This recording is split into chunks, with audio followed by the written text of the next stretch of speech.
A Mystery by Anton Chekhov. On the evening of Easter Sunday, the actual civil counselor, Novigin, on his return from paying calls, picked up the sheet of paper on which visitors had inscribed their names in the hall, and went with it into his study. After taking off his outer garments and drinking some seltzer water, he settled himself comfortably on a couch and began reading the signatures in the list. When his eyes reached the middle of the long list of signatures, he started, gave an ejaculation of astonishment and snapped his fingers, while his face expressed the utmost perplexity. "Again," he said, slapping his knee. "It's extraordinary. Again. Again there is the signature of that fellow. Goodness knows who he is. Fediakov. Again."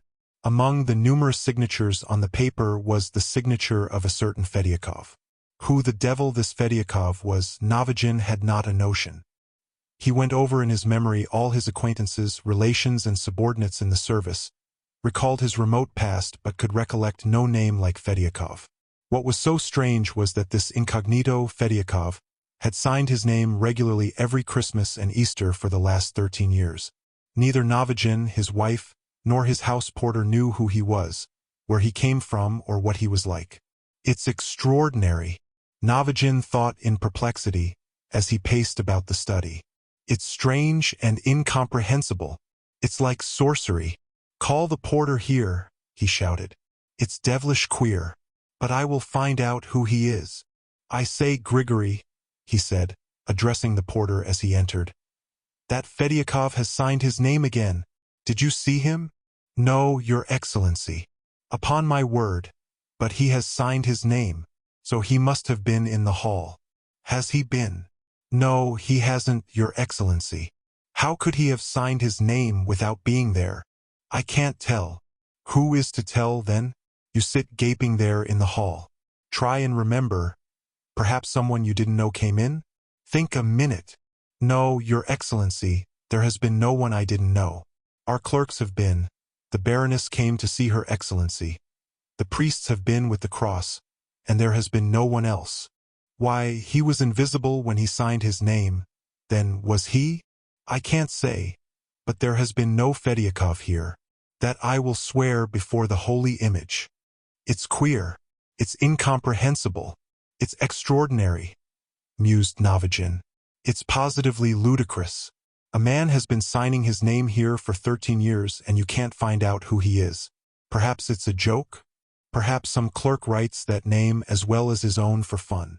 And Novigin began examining Fediakov's signature.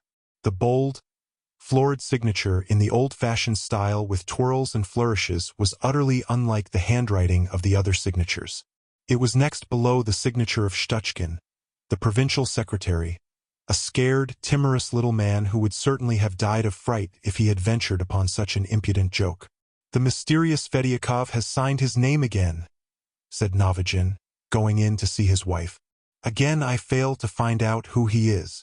Madame Novigin was a spiritualist, and so for all phenomena in nature, comprehensible or incomprehensible, she had a very simple explanation.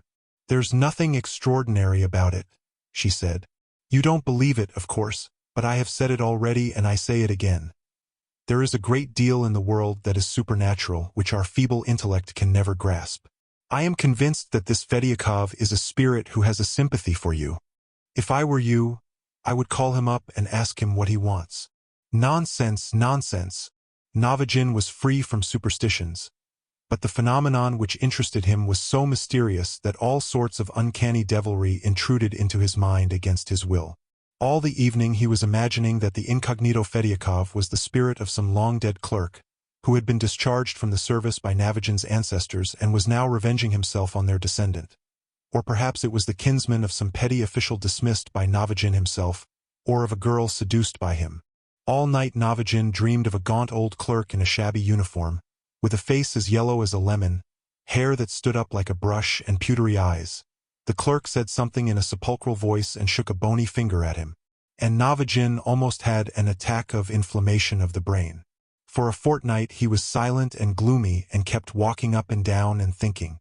In the end he overcame his skeptical vanity, and going into his wife's room, he said in a hollow voice, "Zina, call up Fediakov."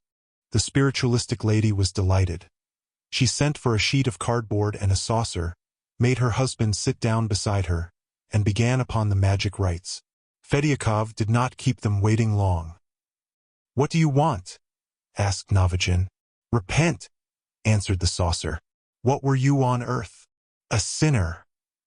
"There you see," whispered his wife. "And you did not believe." Novigin conversed for a long time with Fediakov and then called up Napoleon, Hannibal, Askachensky, his Aunt Klavdia Zaharovna, and they all gave him brief but correct answers full of deep significance. He was busy with the saucer for 4 hours, and fell asleep soothed and happy that he had become acquainted with a mysterious world that was new to him. After that he studied spiritualism every day, and at the office, informed the clerks that there was a great deal in nature that was supernatural and marvelous to which our men of science ought to have turned their attention long ago. Hypnotism, mediumism, bishopism, spiritualism, the fourth dimension, and other misty notions took complete possession of him, so that for whole days at a time, to the great delight of his wife, he read books on spiritualism or devoted himself to the saucer, table-turning, and discussions of supernatural phenomena.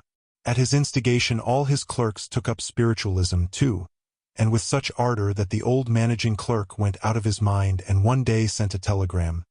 "Hell, Government House. I feel that I am turning into an evil spirit. What's to be done?" Reply paid. Vasily Krinolinsky. After reading several hundreds of treatises on spiritualism, Novigin had a strong desire to write something himself. For 5 months he sat composing, and in the end had written a huge monograph entitled My Opinion. When he had finished this essay, he determined to send it to a spiritualist journal. The day on which it was intended to dispatch it to the journal was a very memorable one for him. Novigin remembers that on that never-to-be-forgotten day the secretary who had made a fair copy of his article and the sacristan of the parish who had been sent for on business were in his study. Novigin's face was beaming. He looked lovingly at his creation, felt between his fingers how thick it was, and with a happy smile said to the secretary, "I propose, Philip Sergeitch, to send it registered. It will be safer." And raising his eyes to the sacristan, he said, "I have sent for you on business, my good man. I am putting my youngest son to the high school, and I must have a certificate of baptism. Only could you let me have it quickly?" "Very good, Your Excellency," said the sacristan, bowing. "Very good. I understand. Can you let me have it by tomorrow?" "Very well, Your Excellency. Set your mind at rest. Tomorrow it shall be ready. Will you send someone to the church tomorrow before evening service?" "I shall be there. Bid him ask for Fediakov. I am always there." "What?" cried the general, turning pale. "Fediakov. You are Fediakov?" asked Novigin, looking at him with wide-open eyes. "Just so, Fediakov. You signed your name in my hall." "Yes," the sacristan admitted and was overcome with confusion. "When we come with the cross, Your Excellency, to grand gentlemen's houses I always sign my name. I like doing it. Excuse me, but when I see the list of names in the hall I feel an impulse to sign mine." In dumb stupefaction, understanding nothing, hearing nothing, Novigin paced about his study. He touched the curtain over the door, 3 times waved his hands like a jeune premiere in a ballet when he sees her, gave a whistle and a meaningless smile, and pointed with his finger into space. "So I will send off the article at once, Your Excellency," said the secretary. These words roused Novigin from his stupor. He looked blankly at the secretary and the sacristan, remembered and stamping. His foot irritably screamed in a high, breaking tenor, "Leave me in peace. Leave me in peace. I tell you, what you want of me I don't understand." The secretary and the sacristan went out of the study and reached the street while he was still stamping and shouting, "Leave me in peace. What you want of me I don't understand. Leave me in peace." Dear listener, we close the pages on another tale, a journey through words, imagination, and emotion. Here at the Falls Audiobook, where stories flow like a river's current, carrying you to distant worlds and uncharted depths. We thank you for joining us. As always, we invite you to linger a little longer. Subscribe to our channel to discover more stories waiting to be heard, each a cascade of voices, ideas, and artistry. And remember, every great story begins with a single word. Perhaps the next one will begin with you. Until our voices meet again, may your days be filled with quiet moments, rich pages, and the soothing sound of a story well told. This is the Falls Audiobook, signing off.